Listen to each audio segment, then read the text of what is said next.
신약 성경 마가복음 1장 9절에서 15절입니다. 그 무렵 예수님이 갈릴리 나사렛에서 요단강으로 오셔서 요한에게 세례를 받으셨다. 예수님은 물에서 올라오시는 순간 하늘이 열리고 성령님이 비둘기같이 자기에게 내리시는 것을 보셨다. 그러자 하늘에서 너는 내가 사랑하고 기뻐하는 내 아들이다 라는 음성이 들려왔다. 그리고 나서 즉시 성령님은 예수님을 광야로 보내셨다. 예수님이 거기서 40일 동안 사탄에게 시험을 받으며 들짐승과 함께 지내시사 천사들이 시중 들었다. 요단이 잡힌 후 예수님은 갈릴리로 가셔서 하나님의 기쁜 소식을 전파하시며 드디어 때가 왔다. 하나님의 나라가 가까이 왔으니 회개하고 기쁜 소식을 믿어라 하고 말씀하셨다. 아멘. 이는 거룩하신 하나님의 말씀입니다.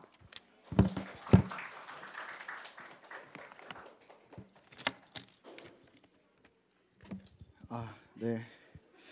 이게 틀이라는 게 저는 어른들에게만인 줄 알았는데 아니네요. 뭐가 달라진지 아세요 지금? 주보에 보시면 제가 쪽수를 뺐거든요. 왜냐하면 지금 우리가 개역개정 성경을 우리가 가지고 있지만 또 우리 성도님들 중에는 현대인의 성경이나 또 세번역 성경을 들고 계신 분들도 있어서 쪽수가 조금 의미가 없을 수 있겠다 하고 저 뺐거든요. 근데 신약 성경 363페이지입니다. 마가복음 이렇게 해야 되는데 페이지가 없었거든요.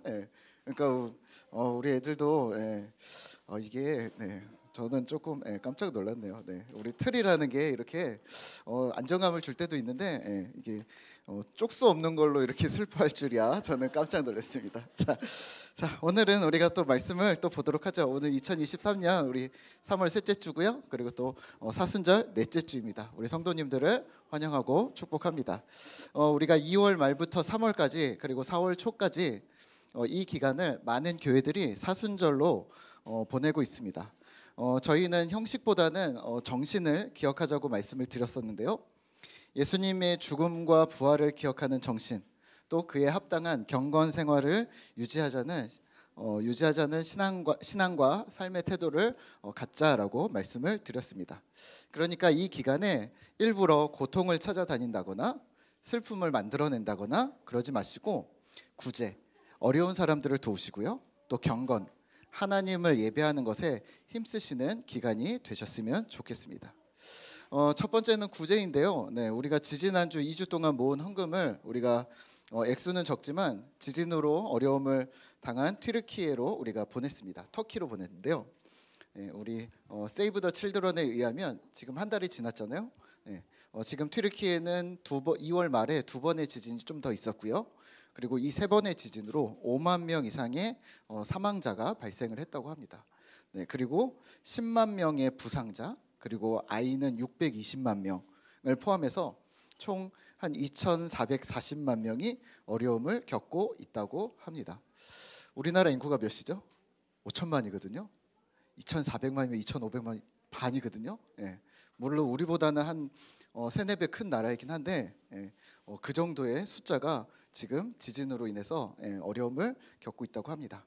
물론 2월에는 또 추워서 갑자기 눈도 오고 그래서 추위와 불안, 지금 좀 날씨가 개고 있긴 하지만 그러한 상황이 있는 그들 또 그 땅에 삶이 다시 회복되도록 기도해 주시고, 또 우리가 예수님의 마음을 본받아서 우리 주변에도 또 이웃들에도 또 십자가의 사랑을 흘려보내는 우리 성도님들이 되셨으면 좋겠습니다. 또 사순절 기간 우리 두 번째는 경건인데요. 이 사순절을 핑계로 예수님을 조금 더 묵상해 주시라고 말씀을 드렸습니다. 성경을 가까이 하고 또 말씀 묵상, 그리고 10 또 다음 주부터 시작하는 우리 공동체 성경 읽기, 이 마가복음 성경 읽기로 우리가 십자가의 사랑을 더 깊이 경험하는 우리 꿈터교회와 성도 여러분들이 되시기를 소망합니다. 오늘 함께 나눌 말씀의 제목은요, 하나님 나라입니다. 한번 따라해 볼까요? 하나님 나라. 다시 한번 하나님 나라. 자, 말씀을 시작하기 전에 우리가 오늘도 게임을 준비를 했습니다. 고전 게임인데요. 혹시 가라사대 게임 아세요? 가라사대 게임 아세요? 요즘에는 이 가라사대 무슨 뜻인지 아세요? 예, 가라사대가 말하다라는 뜻이거든요. 예, 요즘에는 이게 개역개정 성경으로 바뀌어서 가라사대가 다 이르시대로 바뀌었는데, 물론 한국말이긴 하지만 성경이 특히 많이 나왔거든요. 예수께서 가라사대, 그래서 뭐 바다야 잠잠하라, 뭐 죽은 사람아 살아나라, 뭐 이런. 예, 그래서 우리가 가라사대 게임을 우리가 만들었었는데요. 예, 우리 가라사대 게임을 우리 한번 해보도록 하겠습니다. 하는 방법은 아세요? 예, 가라사대라는 말을 해야지만, 목사님이 명령하는 거를 가라사대라는 말을 해야지만 실행하는 거고요. 가라사대 없이 움직이면 틀리는 거예요. 알았죠? 네. 자, 한번 연습 게임을 해볼까요? 자, 가라사대의 오른손을 들어보세요. 자, 가라사대 오른손을 내리세요. 자, 다시 가라사대 왼손을 올려보세요. 자, 그리고 내리세요. 자, 이렇게 하면 틀렸다는 겁니다. 네, 가라사대 내리세요 해야 틀리는 거예요. 자, 이제 실전으로 한번 해보도록 하겠습니다. 네, 틀려도 계속 하실 수 있습니다. 계속 하시는데 끝나고 몇 번 틀렸나, 한 번도 안 틀린 사람 목사님이 체크해서 이따가, 우리 오늘은 이용화 집사님이 컴퓨터 하고 있는데 이용화 집사님에게 코인 할 수 있도록, 어른들도 가능합니다. 네, 자, 한번 해볼까요? 자, 이제부터 시작입니다. 할 줄 알겠죠? 자, 지금부터 가라사대 지금부터 시작입니다. 자, 오른손을 올려주세요. 자, 네. 자, 가라사대 해야죠. 자, 가라사대 오른손을 올려주세요. 자, 가라사대 흔들어주세요. 반짝반짝. 자, 멈춰주세요. 네. 자, 멈추면 안 됩니다. 네. 자, 그래, 가라사대 멈춰주세요. 자, 왼손도 올려주세요. 네, 왼손도 올려주세요. 자, 다시 한번. 네, 틀렸죠? 네, 가라사대 왼손도 올려주세요. 자, 양손을 반짝반짝 하면은 안 되겠죠? 네, 양손을, 자, 가라사대 양손을 반짝반짝 해주세요. 네, 자, 가라사대 양손을 멈춰주세요. 자, 박수를 2번 치세요. 치면 안 되겠죠? 자, 박수를 가라사대 2번 쳐주세요. 자, 양손을 내려주세요. 네, 그래요. 자, 그러면은 다 두 손을 흔들어 보세요. 반짝반짝 하고 하면 안 되겠죠? 자, 가라사대 양손을 흔들어 주세요. 자, 더 빨리 하면 안 되겠죠? 네, 가라사대 더 빨리 멈추세요. 네, 자, 가라사대 멈추세요. 네, 가라사대 두 손을 내려주세요. 네, 자, 이게 뭐냐면, 우리 한 번도 안 틀린 분 손 들어보세요. 나 한 번도 안 틀렸다. 네, 와, 그래요. 오, 현용이, 자, 이따가 코인 하나씩. 네, 자, 우리 오늘 왜 가라사대 게임을 간단하게 했냐면요, 이런 거예요. 이 게임의 규칙과 법칙을 얼마나 잘 이해했는가, 그리고 잘 이해한 거를 가지고 잘 지키는가, 이것을 확인한 겁니다. 왜냐하면 오늘 우리가 묵상할 하나님 나라에 대해서 2000년 전에 유대인들은 어떤 법칙을 가지고 설명을 했었는가 확인해 보면 좋을 것 같고요.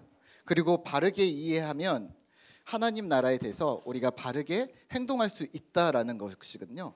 그래서 법칙이 무엇이었고 또 그 진정한 하나님 나라의 의미가 무엇인가를 오늘 한번 또 살펴보도록 하겠습니다.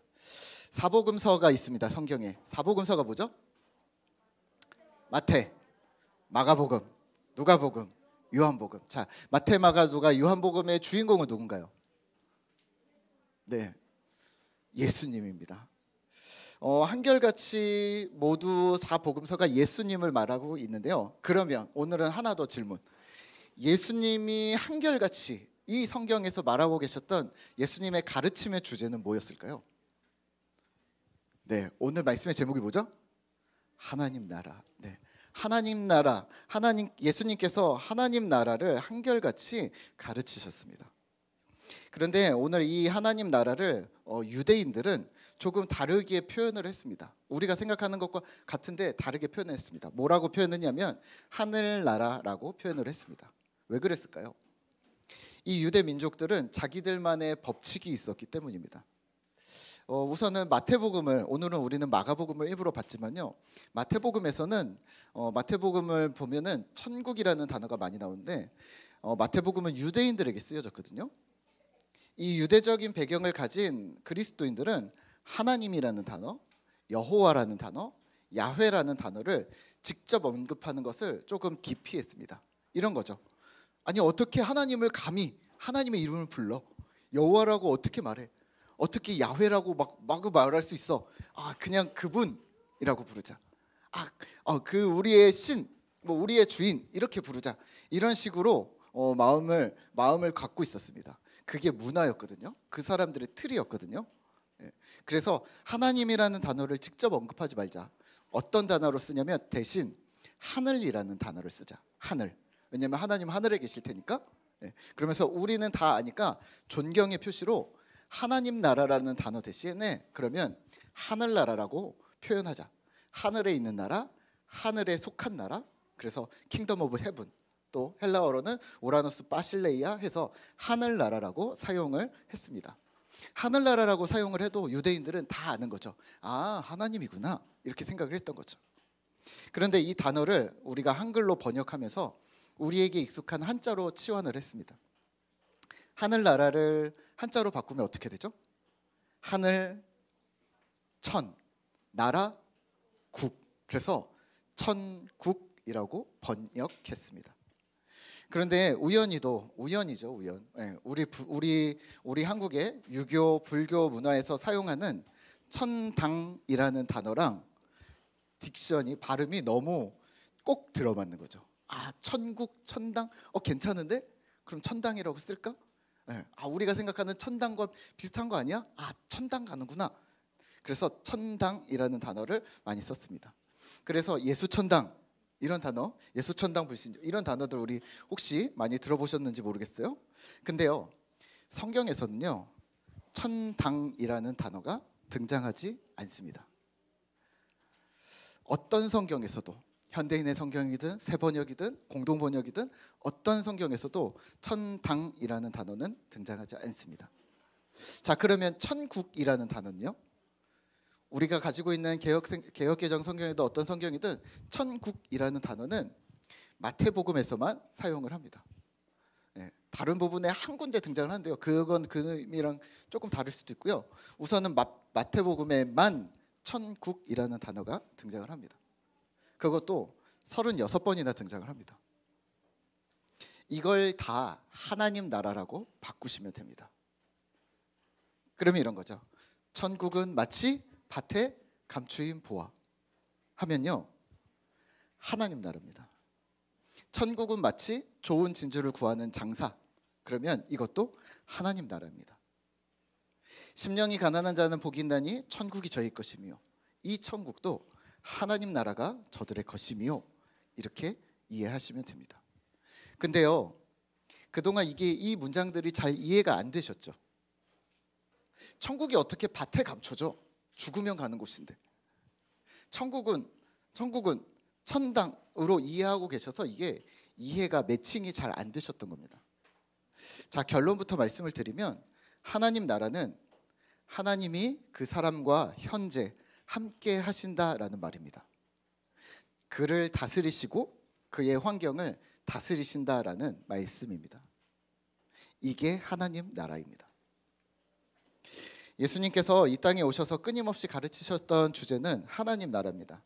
오늘 14절과 15절인데요. 우리 가지고 계신 성경으로 한번 같이 읽어볼까요? 요한이 잡힌 후 예수께서 갈릴리에 오셔서 하나님의 복음을 전파하여 이르시되 때가 찼고 하나님의 나라가 가까이 왔으니 회개하고 복음을 믿으라 하시더라. 아멘. 자, 그러면 하나님의 나라는 무엇일까요?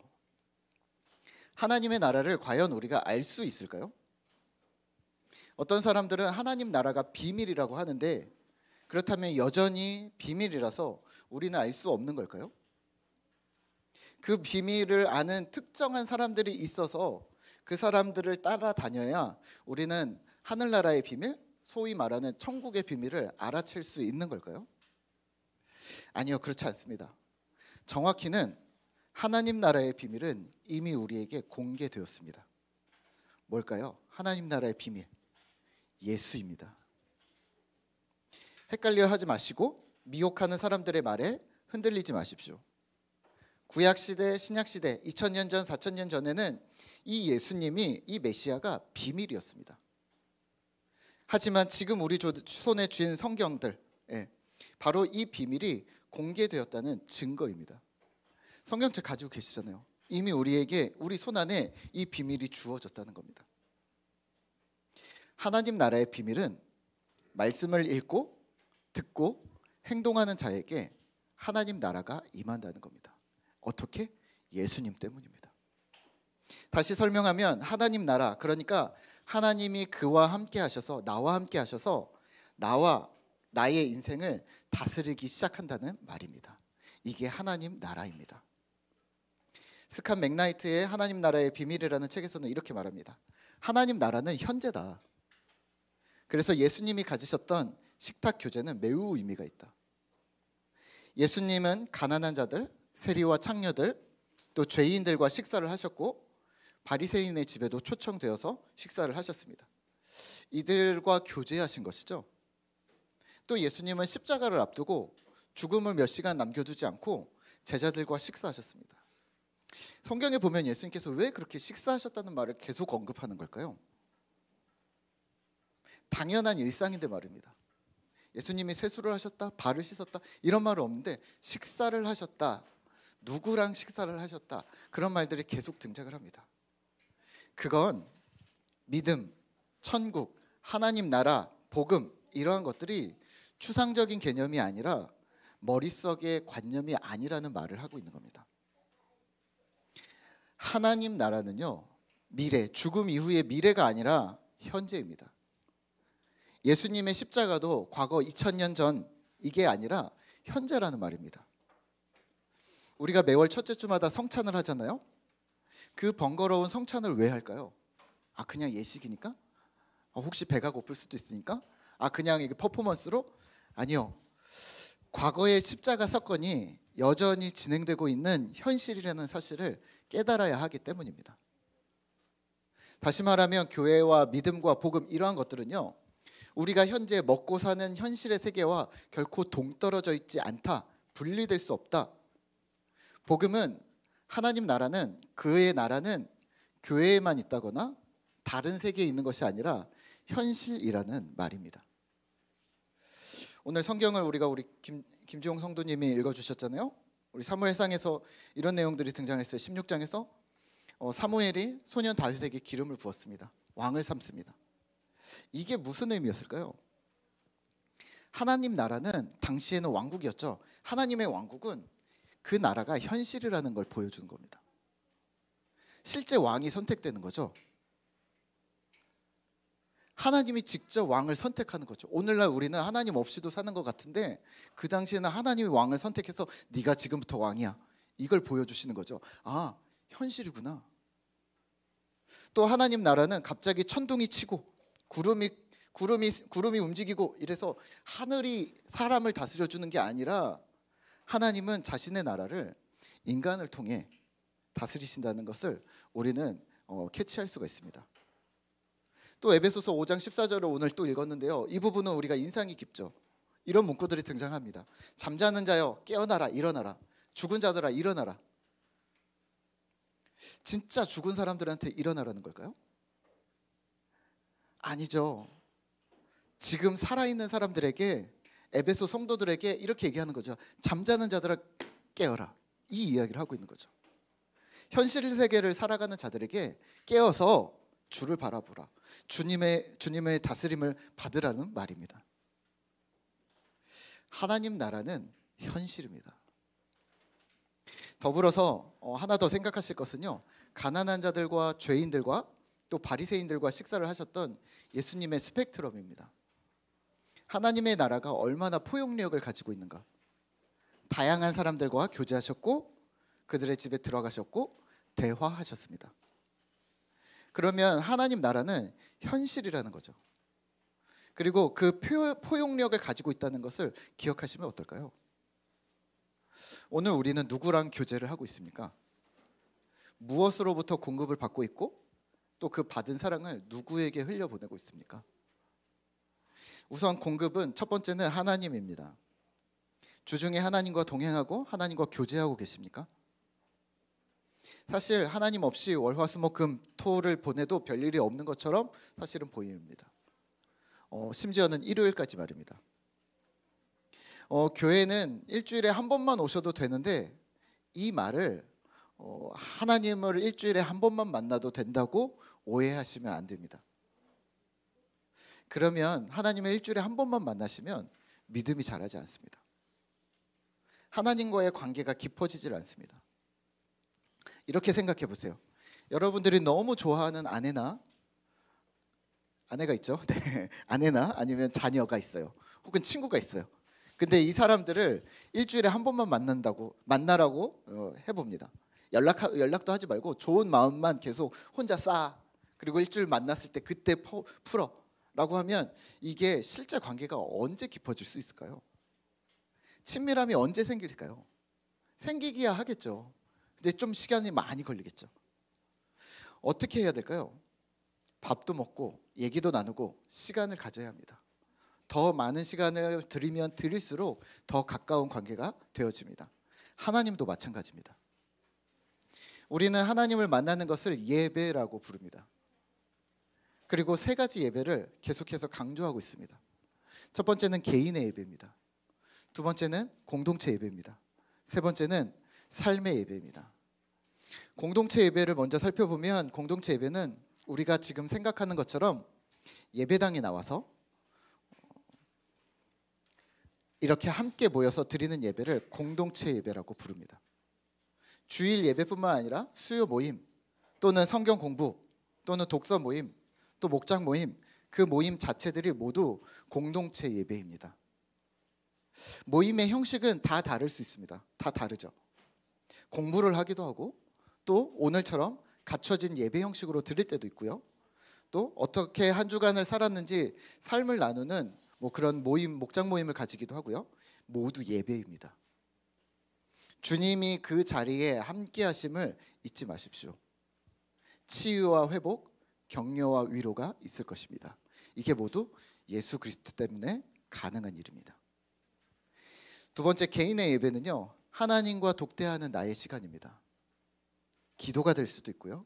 묵상이 될 수도 있고 또 우리가 십 하잖아요. 또 10분 묵상 하시잖아요. 또 책 읽기, 또 성경 읽기 모두 개인의 예배입니다. 이 개인의 예배가 담보되지 않으면 공동체 예배는 어떠한 형태로든 하더라도 깊어지지 못할 것입니다. 개인의 예배는 그래서 중요합니다. 세 번째 삶의 예배는 실천입니다. 포용성인 거죠. 기독교는 사랑의 종교라고 부릅니다. 왜 그럴까요? 로마서인데요. 우리가 아직 죄인 되었을 때 그리스도께서 우리를 위하여 죽으심으로 하나님께서 우리에 대한 자기의 사랑을 확증하셨죠. 그렇죠? 이 큰 사랑을 받은 우리는 십자가 사랑을 받은 우리는 예수님을 따라 사랑을 실행합니다. 그렇다면 이렇게 질문 드릴까요? 여러분들은 누구를 만납니까? 여러분들은 누구와 교제하고 있습니까? 나랑 비슷한 처지? 비슷한 사회적 신분? 또는 내 정치, 경제, 사회, 문화와 어울리는 그러한 사람들과만 교제합니까? 더 넓히셔야 합니다. 가깝게는 가정과 이웃을 사랑하시고 선을 넘어 내 고정관념을 넘어서서 더 나아가서는 한 번도 만나보지 못한 사람들까지도 기꺼이 사랑하는 겁니다. 자, 그러면 여기서 우리가 배우고 가르쳐야 할 것은 무엇일까요? 네, 하나님 나라입니다. 하지만 조금 더 정확하게 가르쳐야 합니다. 지금까지는 우리는 이렇게 얘기했습니다. 교회 안에서 어떻게 믿음 생활을 해야 하는지 배워왔습니다. 믿음이 생기면 봉사하고 헌금하고 전도하고 교회 청소하고 사람들 만나서 경조사 챙기고 위로하고 격려하고 우리는 이를 신앙생활이라고 불러왔습니다. 근데 이건요 교회 생활입니다. 교회에 들어온 사람이 교회 문화에 적응해서 어떻게 교회 생활하라는 것을 교회에서는 열심히 알려줬던 거죠. 신앙생활은 뭘까요? 적어도 하나님 나라를 기억하는 오늘부터 우리는 더 정확하게 가르치셔야 합니다. 신자가 세상에서 일터와 학교와 교회와 가정에서 어떻게 믿음으로 살 것인가, 어떻게 하나님의 통치를 받으며 살 것인가, 이게 신앙생활입니다. 하나님을 주인으로 인정하지 않는 친구들, 또 회사 동료들, 또 끊임없이 업무를 하다라는 조직 속에서 우리는 하나님의 다스림이 어떻게 실현될 것인가? 다시 말하면 하나님의 통치 방식인 정의와 사랑이 어떻게 실현되어야 하는지 가르쳐야 합니다.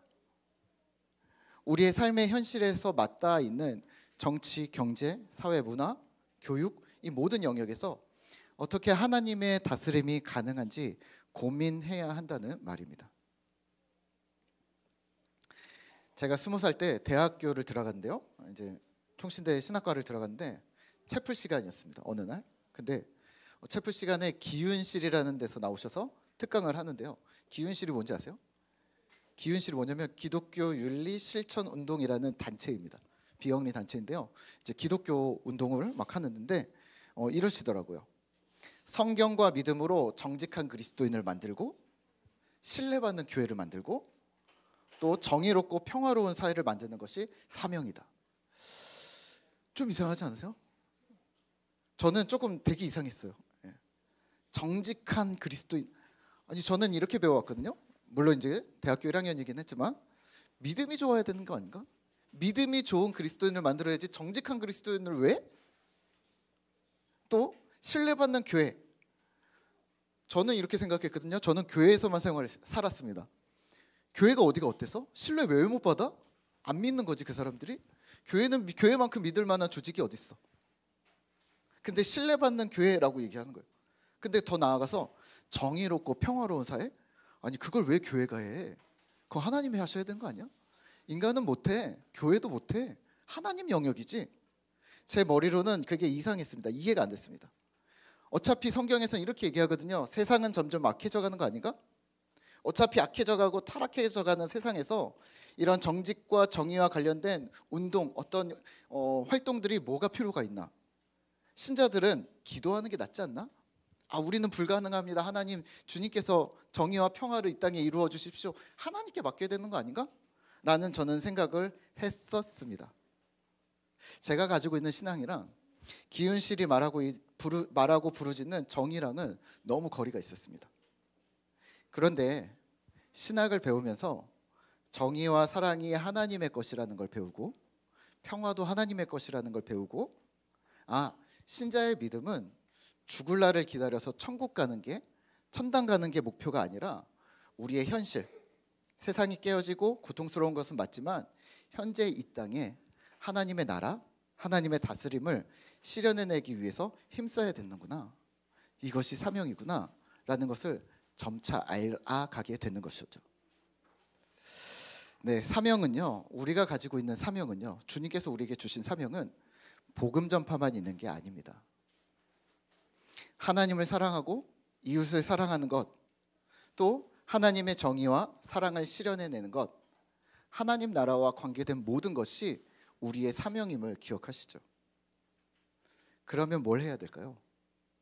우리가 풍삼기에서 계속 배우잖아요. 첫 번째, 하나님을 알아가고, 두 번째, 내가 어떤 존재인지 깨달아가고, 세 번째, 이런 공동체 가족들을 내 몸같이 사랑하는 연습을 꾸준히 하고, 네 번째, 적대적인 세상의 원수에게까지 사랑을 흘려보내는 것, 이것이 하나님 나라의 통치입니다. 하나님의 다스림입니다. 말씀을 맺겠습니다. 믿고 믿음을 따른다는 것은, 믿음이라는 것은 모호하게 믿고 따르는 것을 의미하지 않습니다. 성경이라는 명확한 텍스트와 최고의 스승이신 성령 하나님은 현재 우리의 삶에서 하나님의 나라가 실현되어야 한다고 말하고 있습니다. 그리고 하나님의 나라는 예수를 주로 믿고 따르는 자들에게 주어질 것입니다. 그렇다면 우리는 오늘 선택하셔야 합니다. 여전히 세상 나라를 따르며 살아갈 것인가, 아니면 하나님 나라에 속하여 살아갈 것인가. 다른 말로 표현하면 세상의 가르침을 따라 그 아래서 여전히 살아갈 것인지, 아니면 예수의 가르침을 따라서 하나님의 다스림 아래서 살아가실 것인지 선택하셔야 합니다. 그리고 예수님은 우리를 하나님 나라, 그의 다스림으로 우리를 초청하십니다. 우리 꿈타워 공동체 식구들에게 부탁을 드릴게요. 하나님의 말씀을 듣고 생각하는 것을 꾸준히 이어주십시오. 사순절 기간이라고 특별히 하실 것은 없다고 말씀을 드렸죠. 꾸준히 경건의 훈련을 하고 있다면 말입니다. 하지만 사순절 기간을 지나면서도 매년 사순절 기간을 지나고 고난주간과 부활주일을 맞이하면서도 주님을 향한 믿음의 습관이 우리 안에 하나도 없다면 그러면 점검하시고 힘을 내셔야 합니다. 어린 친구들이 있는 가족들은 매일 성경 큐티를 함께 해주세요. 오늘 아침에 제가 밴드에 올려놨죠. 네. 책이 없다면 온라인으로도 할 수 있습니다. 또 어른들은 성경 읽기와 묵상과 같은 경건 생활을 의도적으로 습관을 만들어 주십시오. 알아야 하나님의 나라를 이룩할 거 아닙니까? 하나님의 나라를 소망하고 하나님의 다스림이 내 삶뿐만 아니라 내 가정, 일터, 우리가 존재하는 모든 곳에서 실현되기를 기도하는 꿈터 공동체 성도님들 되시기를 기도합니다. 우리 함께 이 시간에는 우리 모이는 교회, 흩어지는 예배 우리 함께 찬양하고 기도하도록 하겠습니다.